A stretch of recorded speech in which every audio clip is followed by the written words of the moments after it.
Episode 1 starts now.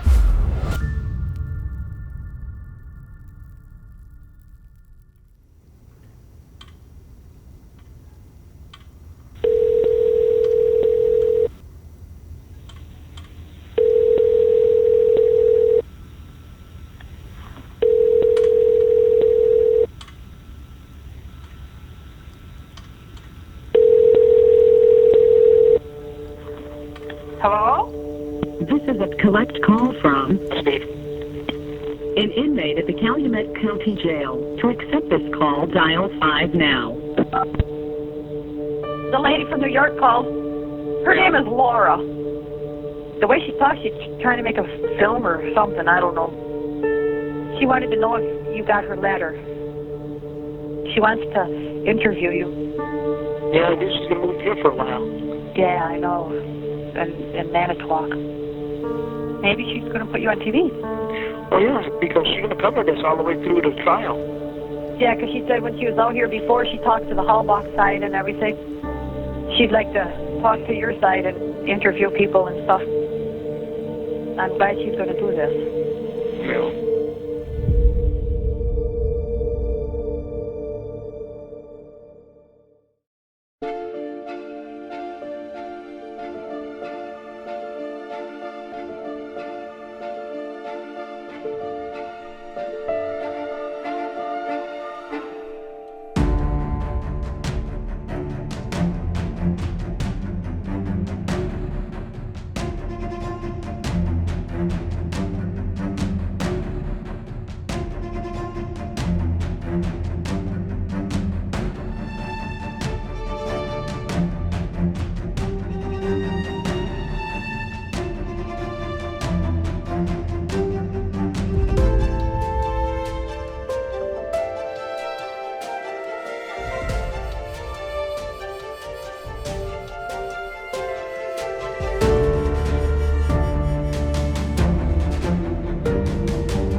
When you were little, you were kids, teenagers, in another life, what did you want to do?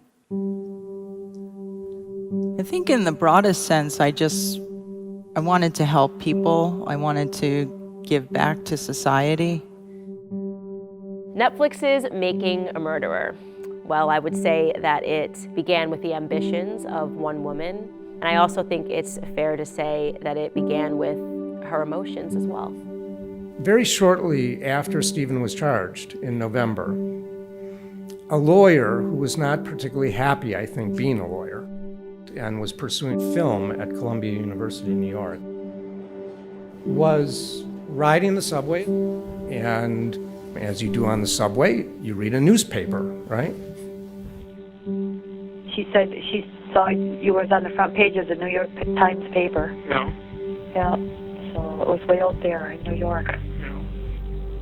Here she finds a few column inches devoted to the story of an exoneree released 2 years earlier and then rearrested and charged with murder. There she is, reading those few inches, and she says, I'm going to Manitowoc, Wisconsin, and that's going to be my first movie, my first film. I could have a broader reach if I went into the arts and possibly use art for good. And so it's not surprising to me at all that this was the first project I chose to do out of law school. And I told her, you're innocent. She said there's a lot of people saying you are and some ain't, but yeah, I heard both. But I think more and more are going to think you're innocent, especially if the more publicity gets out. Yeah. Maybe she's going to be your big break.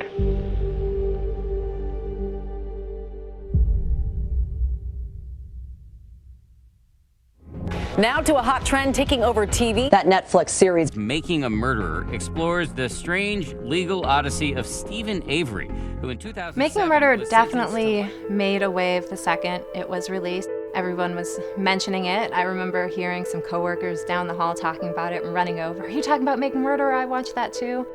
When Making a Murder came out, they did promos for it for weeks before it released on December 18th of 2015. And it looked so good. It was such a great trailer. And of course, being local, I couldn't wait to watch it. You could definitely make the argument that Netflix built their entire empire around this one little town. It's just crazy. When Netflix released Making a Murderer, it was a docuseries, and instantly it was a hit. I mean, tens of millions of people all around the world were watching it, every minute of it. A friend of mine called me up the day it was released. He had binged it. He's like, you have to watch this. I would decide, okay, I'll watch the next one. Okay, just one more. I was supposed to go to a party that night. I never made it there. I sat and watched the whole thing. I was blown away at this story, this amazing, compelling story, and the extremely impactful way it was presented. I think a lot of what contributed to its popularity was the platform. It was the holidays, everybody was off work. So what do? You binge a Netflix show. And Making a Murderer was what Netflix was promoting at that exact time. My Facebook wall is nothing but my own face. Dan O'Donnell, Netflix star. I'm in the thing for like 2 seconds. I only watched it after my Twitter feed started blowing up. Ding, ding, ding, ding, ding. It just wouldn't stop. Obviously, I wasn't prepared for the big explosion and the marriage proposals and people writing songs about me and the interview requests from Australia, and either I'm horrible or I'm great or the media didn't do its job. You're part of the reason he was convicted. And I was just like, oh, good God, you just need to step back and take a deep breath. Here they come. I started watching and you get hooked right away. After 18 years. Stephen Avery is released from prison after being wrongfully convicted. Feels free. Served 18 years in prison for a crime turns out somebody else committed. I'm just glad it's over with, period. How you doing? Oh, hello. How are you? Oh, pretty good. How's it feel? It was wonderful. For 43-year-old Stephen Avery, this is how it ends. In the opening scenes of Making a Murderer, you actually can't help but to feel bad meeting Stephen Avery. Here you have a guy who's leaving prison after having been wrongly convicted, and he's seeing his friends, he's seeing his family, he's holding a baby. This is really his homecoming, and you feel this relief, and you feel sad for him. You feel sad that this could have happened via the justice system, and you get this sense that he's really here to start his life over. This is a new beginning. He became a very popular figure in this state. Oh God, I love you, baby. He was seen as something of a folk hero. I don't know. He had the long beard. He's, this warm, friendly guy that you'd give a hug to, and he was railroaded by the justice system. The wrongful conviction of Stephen Avery in the 1985 sexual assault reminded me how a lot of reform needs to happen. I wanted to be entertained, but I was kind of really gripped by the story. Stephen Avery, the first I ever heard of him was his exoneration in 2003, but prior to that, he was wrongly accused of assaulting a woman on a beach in Two Rivers. In the summer of 1985, a 36-year-old Manitowoc woman identified Avery as the man who beat her and sexually assaulted her while she was jogging along the Lake Michigan shoreline. She was attacked, dragged off into a wooded area on the sand dunes, assaulted. A jury convicted then 33-year-old Stephen Avery. Throughout the trial, Avery maintained his innocence. At his sentencing, he said, "I wish they'd catch the guy, whoever did it, because I didn't do it, honest to God." DNA evidence proved that statement true. 18 years later, Stephen Avery became a free man. Gregory Allen was the actual assailant. Well, I'm just glad they got the guy who did it. Poor guy finally gets out and he seems so genuine. He forgives the person who identified him wrongfully. Chuck and Earl Avery are Steve's brothers. We knew he was innocent from day one. The pair says it's been hard dealing with the pain of seeing their brother behind bars and missing out on his wife and 5 children. I'd rather have my wife back and my kids and my family. That was the most important thing in my life. They took everything away from him that he had all these years. Avery's attorneys say those hardships are worth $36 million. My belief is I think it was purposeful that they went out and got Avery. In his pending lawsuit, Avery claims the Manitowoc County DA and sheriff violated his constitutional rights, ignoring evidence pointing to the real attacker. They knew about Alan. I mean, he was on their radar. He's suing Manitowoc County. He would have received a pretty hefty sum of money. And to the Avery family, that would have been wonderful. It would have meant some very good things for that family economically. He lives in a trailer nearby with his new girlfriend. Avery seems like a happy guy. He's out of prison now, he's free, and he has this massive lawsuit that's pending.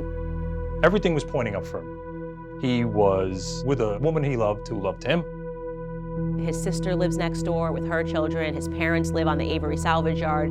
They're just a very tight-knit, close family, and he has a new lease on life. Good evening. Thanks for joining us. The Calumet County Sheriff says the disappearance of Teresa Halbach remains a mystery tonight. I just thought to myself, oh my gosh, wow, this is crazy. This is not the kind of thing that happens up here. You know, it's a pretty quiet area. One of the main reasons this mall is being sold has to do with what you can see here, empty hallways. I had worked there just about 10 months when Teresa Halbach was reported missing. Are you panning over to the storefront? This was my first reporting job. I was the new kid on the street. Today's below zero temperatures are keeping... It's freezing cold, 40 below wind chills. I'm doing stories out on the lake about it being frozen. This was Sam Pinkham's 9th polar bear plunge. Obviously, I wasn't getting a lot of the plum assignments. Gotta do it. There wasn't a lot of stuff going on there. And then, you know, the whole thing blew up. CBS 5's Olga Haliberta tells us this missing persons case involves a strange twist. I don't know if I'm a suspect, you know, I don't know. The more senior reporter, she and another photographer said, "You're never gonna believe where this woman went." And they said, "Stephen Avery's." And I said, "What?" She's a freelance photographer and was working for the Auto Trader magazine Monday, taking pictures of used cars up for sale. You saw her leave? Yeah. Tell me about that.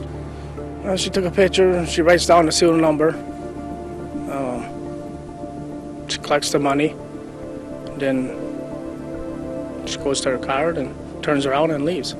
She wasn't there no more than 5 minutes. The Two Rivers man was wrongly convicted of sexual assault in 1985, but exonerated with DNA evidence in 2003. Now, 2 years later, he again finds himself tied to a police investigation. I said, this guy's got some bad luck. I'm like, this is crazy. I remember it being a shock, a statewide shock, that this guy who just months earlier was this hero was the prime suspect in the disappearance and likely murder of a young woman. Here in St. John at Teresa Halbach's home, friends are gathering, dispatching teams to search for her wherever they can. On the 5th, I was assigned to go out with the volunteer searchers. Maybe hit D2 and D3. Okay. So there's a lot. Her friends were trying to form search parties, you know, just combing the area. My brother and I came out for ourselves to kind of get in my sister's mind, where we think she would have driven after she made her last stop. Let's see if we can come up with a vehicle. Hopefully that vehicle will give us some clues. Hopefully it'll lead us to my sister. You cover enough of these stories, you know that if somebody's gone for a certain amount of time and the family says it's uncharacteristic, you know that more than likely the person has died or something bad has happened. And it just was so sad because I remember I said, Sounds like your sister's really a really well-liked, nice person. Yeah, she was very outgoing. She had a lot of friends in a lot of different groups. My heart just kind of sank because I was like, oh my God, he's referring to her in the past tense. So they know she's gone. Hi, this is Pam Sturm. I'm on the search for Teresa Halbach, and we found a RAV4. Later that morning, the searchers found the RAV4 on the property, and that changed everything. Teresa Halbach's cousin shows up on the Avery salvage yard. This car is found by a woman in less than 30 minutes on a lot that has, 4,000 cars, I believe. She makes a beeline to the car, directly from the entrance to the car that's parked on a ridge and behind, some half-assed attempt to camouflage it amongst foliage. Is there any license plates on it? No plates on it, but it's a little covered up. It's weird. It's covered up. And then when she called it in, the glee in her voice. Where are you? No, you gotta tell me if this is the car. When Pam found the RAV, she acted like she won a game show. Okay, stop. I can't tell you anything. Where are you? I'm at Avery Salvage. Looking at it now, do you think you got lucky? Yeah, well, not lucky. God showed us the way, I do believe that. Well, it was God. We know that. Anybody who watches the movie knows that's how they found the car. That's what Pam said.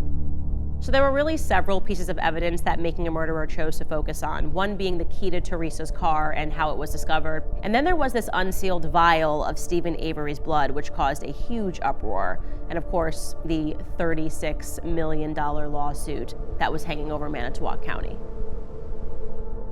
They search Avery's trailer right off the bat. Before anybody even knows whether this young woman has been hurt or killed,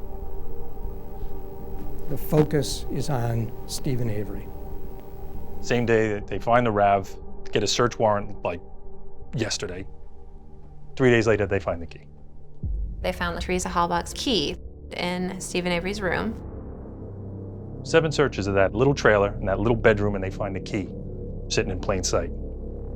On that date, I was searching with Lieutenant Lenk and Sergeant Colburn. When you have the key discovered by them, it starts to be like, wait a minute, what is their involvement? The fact that Manitowoc people were involved at all. Lenk and Colburn were being deposed on Stephen's $36 million lawsuit. And now suddenly you're going to let them on the property and start observing searches and conducting their own? The two that were deposed stay quiet as mice. Don't tell the lead investigators. I was just deposed 2 weeks ago. Now I'll search his trailer. I'll do it. I'll shake something out of there. This key managed to come out that back corner, walk around the side, and lay like that. Right? And suddenly, they're all over the place finding all this key evidence when they shouldn't have even been involved in the first place. It stunk. Lieutenant Link, who finds the magic key 4 months later, is back at that scene on March 1st, and what's found the next day? The magic bullet. I believe that Teresa Halbach is the source of the DNA on the bullet. What I find to be the craziest thing is that Avery, a man who's about to hit the jackpot, is going to turn around now and murder somebody and jeopardize all that. I remember every episode that we would watch, I would look at my husband and just be like, oh my gosh, what is frickin' going on here? I was really interested in finding out how they were going to show me that this grand conspiracy took place. And I was just waiting for them to just unfold this mystery. Okay, thank you. You're so welcome. Bye-bye. Were you looking at these plates when you called them in? No, sir. Colburn calling in to check on the license plate. That came across as suspicious to me. People who watch Making a Murderer seem to have the same unanswered questions. Why was Colburn calling him a license plate to the victim's vehicle when it wasn't found until 2 days later? Why were Manitowoc officers involved when there was a $36 million pending lawsuit against them? I think most viewers were just shocked and they couldn't believe what they perceived to be a tremendous injustice. It was just unbelievable. While watching the film, there were so many moments where you're just shaking your head saying, is this real? And certainly the blood vial was one of them. Right in the center of the top of the tube is a little tiny hole. once they showed it to you, you're like, oh my God, they planted this blood. Certainly when they came to the big reveal with the blood vial, I thought, this is just astounding. Some officer went into that file, opened it up, took a sample of Stephen Avery's blood and planted it in the RAV4. I felt like, oh geez, can it get any worse than this? Authorities say Stephen Avery's 16-year-old nephew admitted his involvement in the rape and murder of Teresa Halbach. Brendan Dassey is, to me, the most tragic figure in this entire case. When it was revealed that Avery's nephew was not just a witness, but also a pretty willing accomplice, that was a massive surprise. Brendan really gutted me. He was like a lamb led to slaughter. He really was. I thought this is horrible what's happening to this 16-year-old boy who is deficient in his cognitive abilities. Easily the most sympathetic character that Making a Murderer introduced was Brendan Dassey. Even the people that were convinced that Stephen Avery was in fact guilty thought, with Brendan Dassey it's a little bit different. The idea that this obviously limited young man is going to get involved with some kind of rape and murder, it just makes no sense. And then to have him interrogated the way he was.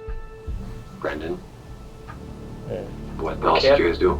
Come on. What he made you do, Brendan. You see how they interrogate him, and then all the facts that come out, how they feed him everything. That's all I can remember. All right, I'm just gonna come out and ask you, who shot her in the head? He did. Who shot her? Oh, he did. Because they were telling him, just tell the truth and you'll be fine. Of course a kid's gonna say that. He had no chance against them in that situation. He was going to lose, and he was going to lose every time. We, the jury, find the defendant, Brendan R. Dassey, guilty of first-degree intentional homicide.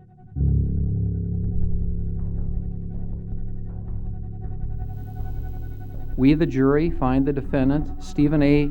Avery, guilty of first-degree intentional homicide.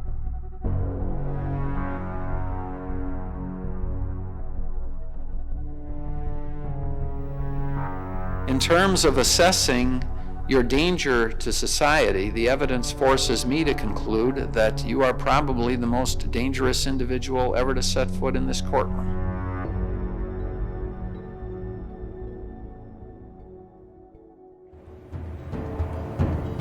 The truth always comes out sooner or later. When the final episode closed out, my wife had fallen asleep on the couch next to me. I couldn't believe, I woke her up and I said, honey, I think they did it. I think they framed this guy. I can't believe this. Once we got through all 10 episodes, if you would have asked me that night what I thought, I would have for sure been 50-50 that he was guilty or innocent, probably leaning more towards innocent. And I remember people that were friends from the area saying, are you nuts? He's clearly guilty. And I was arguing with them saying, well, I want to be sure. I think there's some really interesting things being brought up by the filmmakers that I think it deserves a look. You leave feeling hopeless. You see that he's still in prison and it's 10 years later and Brendan's still in prison. It's like a gut shot. It's disgusting. These men that appear so clearly framed with this blood vial and this key and these cops that shouldn't be there, and then to have 24 people on 2 different juries sentence them both. Those people had to have some information we didn't have. It seemed too unbelievable to be true. The outcome of this one is what's driving people crazy, and that, this guy was apparently, according to the documentary anyway, framed for this murder. Immediately following the premiere of Making a Murderer, the case positively exploded. There is no bigger hit on Netflix right now. Making a Murderer, the murder case captivating the nation. In December of 2015, there was obviously this sort of latent appetite for true crime dramas and true crime documentaries. We had seen true crime documentaries before, but this was Netflix's first big one, and it was episodic instead of a 2-hour movie. The stars just seemed to align for the directors of Making a Murderer and Netflix. Everything just perfectly came together. Please welcome Moira DeMoss and Laura Ricciardi.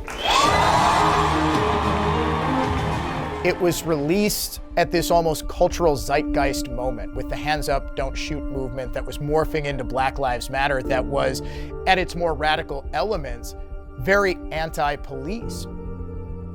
I mean, it's kind of a crazy question, but did white people just kind of want their Michael Brown moment? Was this maybe the beginnings of White Lives Matter?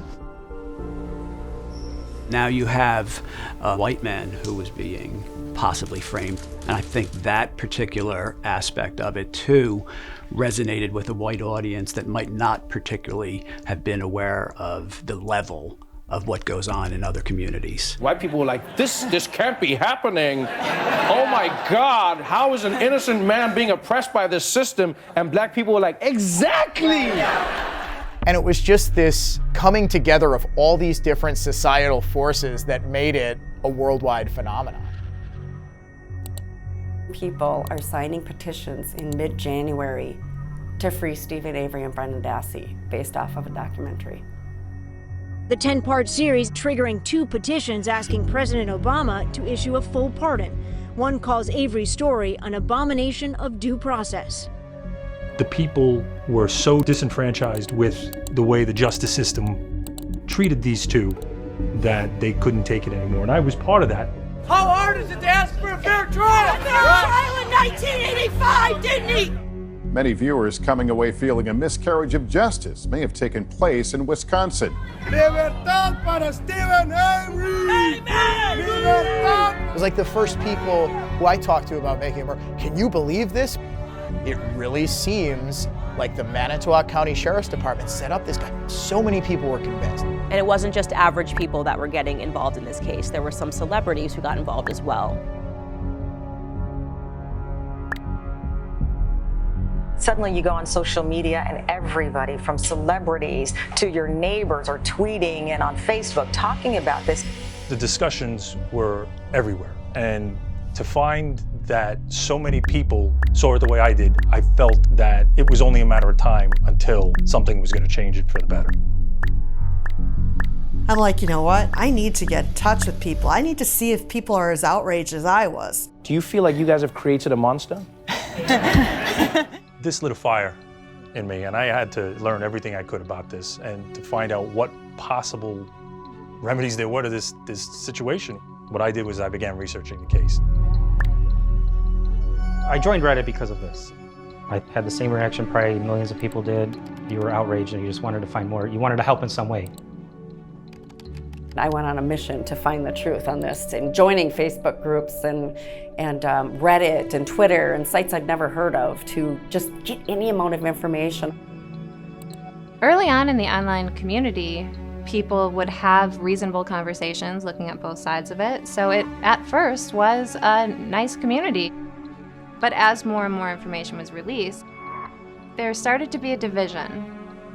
Then the insults started, and oh my God, this, and it was really counterproductive. It got personal. I've seen people really dig their heels in, and no matter what's presented, they're just going to start lashing out and say, you're an idiot, unreasonable, irrational.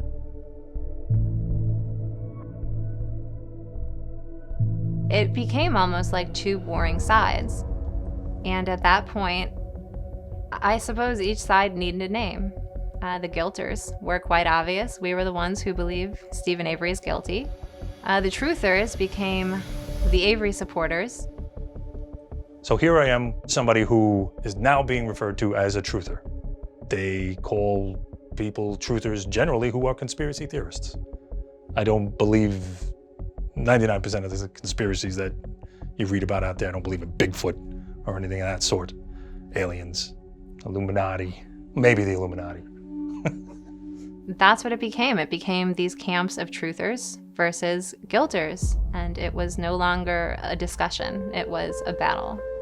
This could have happened to you. This could have happened to any of your family members. I can't happen to me. I have to kill somebody first. Netflix made that documentary, and it's got all these people thinking he's innocent. They got him all brainwashed. The docuseries never developed, or, I wouldn't be standing here right now. I had previously worked at an insurance company for 23 years. I retired in 2014 to take care of my mother who was ill, and also I had a new grandson, so I was going to help my daughter with that. I never planned to be part of making a documentary about Steven Avery. Never in my wildest dreams did I imagine I'd be sitting here today. As someone who is considered a subject matter expert on the case and was sought out by others to assist them with research, TV shows, articles. I first met Brenda through Reddit. She had just sent me a private message and we began chatting. She had files, she had interviews, she had it all committed to memory. We are in my office right now in my house. I do all my research, pretty much anything related to the Steven Avery case I do right here. She can pull up information at a moment's notice, and I quickly realized that she knows the case better than almost anyone. This is the manuscript from Michael Griesbach's book that I worked on with him, doing final fact-checking of. And this is Ken's book. These are actually all of the edits and changes I submitted. I felt that if I was going to be involved in any way, I needed to make sure I stayed on top of the case. And that meant from the 1985 case through Steven Avery's current appeal, and making sure that I knew what was being said on Reddit and Twitter, and talking to people, blood spatter expert, DNA analyst, and reporters, and not only the official parties that were involved in the case. I wanted both sides. To this day, I still can't explain why I care so much. I never stopped working on this case, never stopped investigating it really for any amount of time. And I think what really happened was after you spend that much time, you're talking 10 hours of your life invested in a story, in any story, you start to feel like you're a part of it. And I think these people came away from it and said, oh my goodness, this was crazy. This is an injustice. What happened to this man was so wrong. How can we allow this to happen? How can we allow the system to do this to anybody? And they wanted to change the outcome. Was it healthy? No, it wasn't healthy. I sacrificed a lot of time, time with family, with friends, giving up on all other kinds of endeavors in my life to dedicate the time to research this case, because that's how strongly I felt about it. I wanted to find out how something like this could continue and still not be addressed and the proper people held accountable. But at one point, as I started digging deeper, I started to come across information that just didn't make any sense to me. I was sort of feeling like I wasn't getting the full story. It seemed to just be playing so hard on your emotions. Too many things were pointing away from what the documentary told me. So I was already suspicious, and I did Google Steven Avery. There wasn't much information out there yet, but there was some about his past crimes that weren't mentioned in the documentary. First thing I came across was Avery's history. When I began looking into the Avery family, and I'm not just talking about Steven, wow, I was positively blown away by what I discovered. Now, the Avery family name has become perhaps the most notorious name in Northeast Wisconsin. I knew nothing about the Avery family. The only thing I knew about was Steven Avery, exonerated of a rape and poster child for the Wisconsin Innocence Project. Avery Salvage and Towing has been around for more than 40 years. A young Alan Avery started the business after getting married. He and his wife, Dolores, have 4 children. I remember particularly being down in Mishicot, and nobody wanted to talk on camera about the Averys. And just this one guy said, look, they just stay on their lot, they stay there, they keep to themselves, and that's about it. They didn't seem like to really be out in the community very often, and even though they had the business. In the last few years, the oldest and youngest sons, Chuck and Earl Avery, have taken over the family business. They are really good people. And the ones that know them know that they're good people. Over the years, all 4 Avery children would find their share of trouble, but the only one with nationwide recognition is Stephen Avery. The second oldest of the clan completed 11th grade, but just like his brothers and sister, he has a criminal history. He's just a ragtag, run around, have a good time type of kid. Foul Play is a group of Stephen Avery and Brendan Dassey supporters. Slide number 6, I want to hear your comments. This is looking like the beginning of his mischief. So I'm really excited today just to have this opportunity to talk to this group of truthers. I'm curious to know how much they've dug into the case and why they believe Stephen and Brendan are innocent. My name is Dr. Silkman. Neverly. Bibi. Linda. Jack. Sammy. Susan. And Zoe. I want to start with whoever wants to go first about their thoughts about his burglaries and anything, really anything about it. Well, basically, I mean, peer pressure. Hey, why don't we just go break in here and grab some beers and steal some money? Personally, I don't see it as more than that, but there may be information that I don't have.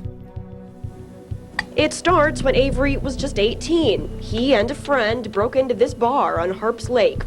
They show you this report in Making a Murderer, but what they show you is very little of what actually happened. I really ain't got much on my record. 2 burglaries with my friends. We just rode around to get something to do. And we decided to rob a tavern and that. Avery actually broke into the bar 3 times. The first time, important to note, he was alone. He broke the window and the owner then patched it up with some cardboard. The second time, Avery ripped off the cardboard and the owner patched it back up with some plywood. The third time, Avery ripped the plywood right off and he got back in through the window. His prior burglaries, he explained as, or the documentary explained as, being $14 and a sandwich, which was highlighted on the screen so everybody could see. So on November 6th, they stole the sandwiches, the $14, whatnot, right? They came back on the 8th. He didn't just take $14 worth of quarters and a sandwich and a beer. He trashed the place. Nothing on that page is included in Making a Murder. It seemed very much that the documentary was trying to minimize Stephen's criminal history. Everything that he did was somehow soft-served. Around the same time, Stephen and his friend Edward were basically joyriding up in Marinette County, breaking into various places and stealing a bunch of things. What they also leave out is that there were all of those other weekend escapades running around the neighbors and taking whatever. They had broken into the Mott residence and took a lot of things. And as he did, one garage or another house, they would bring it to the cabin up in Crivets. I had no idea that Avery's had any property or anything else like that up in Marinette County at that time. He was called in for burglaries that he was taken into custody for in Marinette County. One was called in by his father. Stephen's father, Alan Avery, showed up that weekend and called the cops because he said, I don't know where this stuff came from. They caught Stephen's friend, and his friend fully confessed. And they did eventually arrest Stephen, too, for that. Stephen wasn't the most intelligent person, and I could see that he could be influenced by a peer to do something like that. In July of 1982, he married Lori Matheson.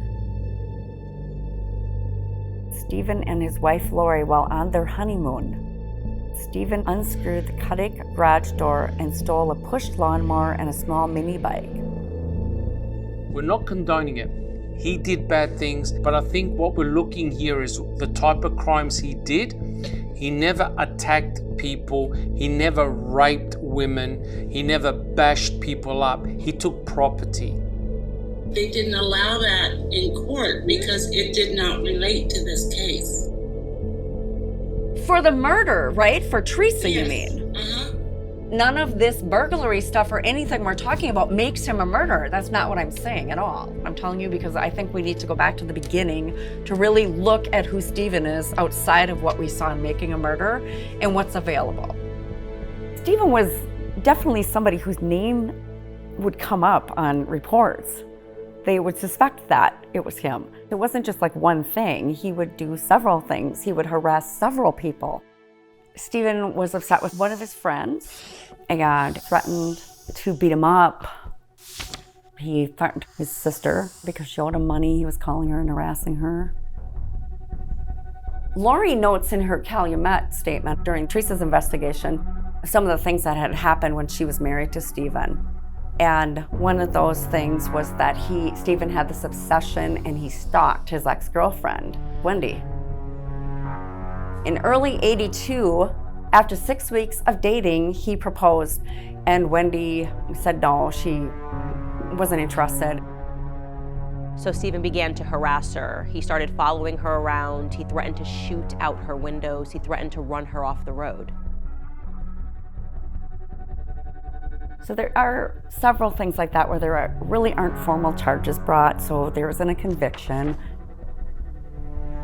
It's just, it's allegations, and you have to decide how credible they are or not. So when you look a little closer at Stephen Avery's history, you see a very different side to the man that we've seen portrayed in Making a Murderer. That man, that Stephen Avery, doesn't seem at all capable of threatening or harassing women. That Stephen Avery is so gracious and forgiving and just wants to be close to his family after he's been released from prison. But is that man the real Stephen Avery, or is that Stephen Avery just a facade? Manitowoc County cops have it in for him. Like I said, they framed him the first time, They're trying to frame him again so he wouldn't have to pay that $36 million. Stephen Avery believes it too. You allege that you were wrongfully singled out by the Sheriff's Department back in 1985. Do you have any idea why they might have targeted you back then? The only thing I can think of is I ran my cousin off the road. He said he did it because he got angry, as in his cousin, Sandra, was spreading all these rumors, right? In Making a Murderer, they play this clip of Stephen explaining why he ran his cousin off the road. Like, this is the only reason that the cops might have it out for him. And essentially, it's because she's been talking bad about him around town. Because she was spreading words that I was on the road, bare ass, and she was telling everybody about it, and it wasn't true. She was being a barfly, saying all these things, and it got back to Stephen. He was mad as hell. But what we don't hear in Making a Murderer is Sandra's side of the story. And the truth is that he didn't just run his cousin off of the road, point a gun at her, and ask her to please stop lying about him. He actually ordered her to get into his car. I was just shocked. This was going through my mind. Is he going to shoot me? I'm fearing for my child on the front seat. Should I run? I don't know what I should do. Why do the filmmakers minimize Stephen Avery's history of violence and abuse? He actually ran her off the road. He described as colliding. Why would the filmmakers make a woman who's been run off the road for doing absolutely nothing look like a villain? He exited his vehicle with a rifle, pointed at her, and ordered her to get into his vehicle. That's an abduction. Her daughter was in the car. They left that out completely. They pretty much make Stephen out to be the victim and her to be the perpetrator. It's sad. Stephen Avery had a very well-established pattern of abusing women. I remember her nose bleeding. They hit her against the wall.